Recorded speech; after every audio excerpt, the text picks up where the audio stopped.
Welcome back.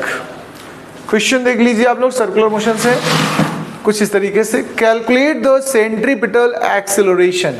हमें centripetal acceleration बनाना है।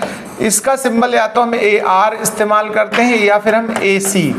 अब आप देख लीजिएगा जो भी आपने सीखा हो, हमें सेंट्रीपिटल एक्सेलरेशन फाइंड करना है। ठीक, at a point on the equator of earth the radius of earth is, earth का रेडियस है, मैंने उसको सिंबल RE लिख दिया, R for radius, E for earth. आप स्मॉल r भी लिख सकते हो, सिंबल का कोई इतना इश्यू नहीं है। It complete 1 rotation per day. 1 day में कितने रोटेशन पूरे करता है?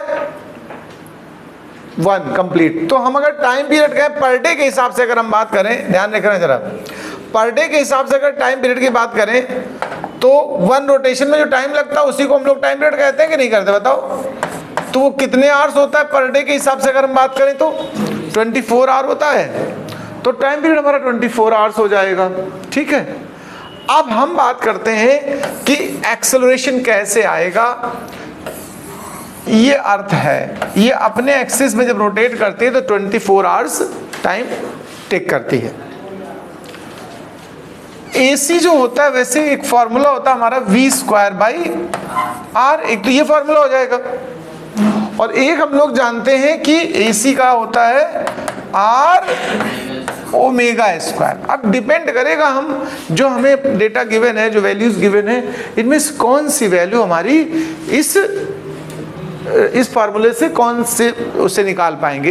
तो हम देखो टाइम पीरियड जब भी हमको गिवन हो, देखो ध्यान देना,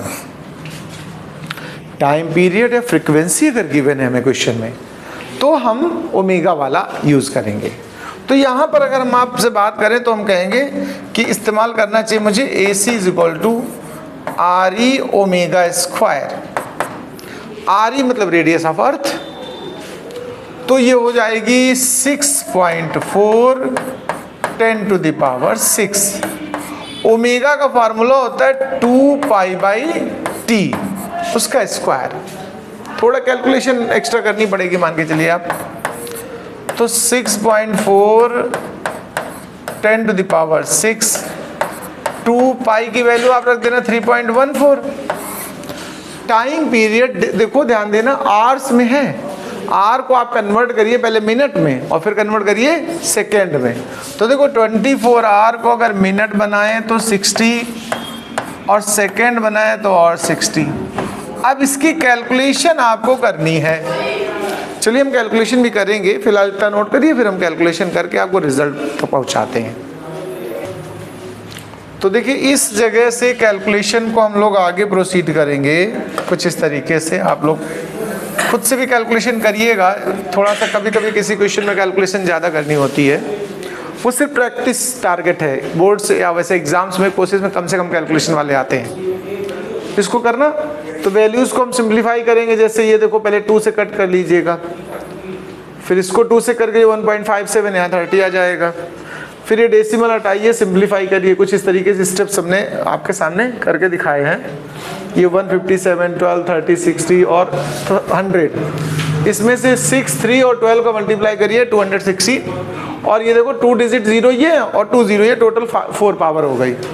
इनको स्क्वायर करेंगे पावर 8 आएगी, यहाँ से 6.4 का डेसिमल हटाइए, 10 ये ले लीजिएगा, फिर इसको सिंप्लीफाई करते जाइए। कुछ इस तरीके से आप रिजल्ट पे आ जाएंगे। हमारा जो पहला आंसर आएगा अप्रॉक्सीमेट आएगा, एग्जैक्ट नहीं, थोड़ा सा 34 की जगह 339 करीब आएगा। तो 339 को राउंड ऑफ करके हम कुल मिला के क्या कहेंगे 34, और 1 डिजिट पे डेसिमल आप ऊपर शिफ्ट करेंगे, पावर एक और कम हो जाएगी, -2 बनेगी। इस तरीके से हमारा जो फाइनल आंसर है देखिए 3.4 10⁻⁻² मीटर पर सेकेंड स्क्वायर। नोट करिए इस क्वेश्चन को।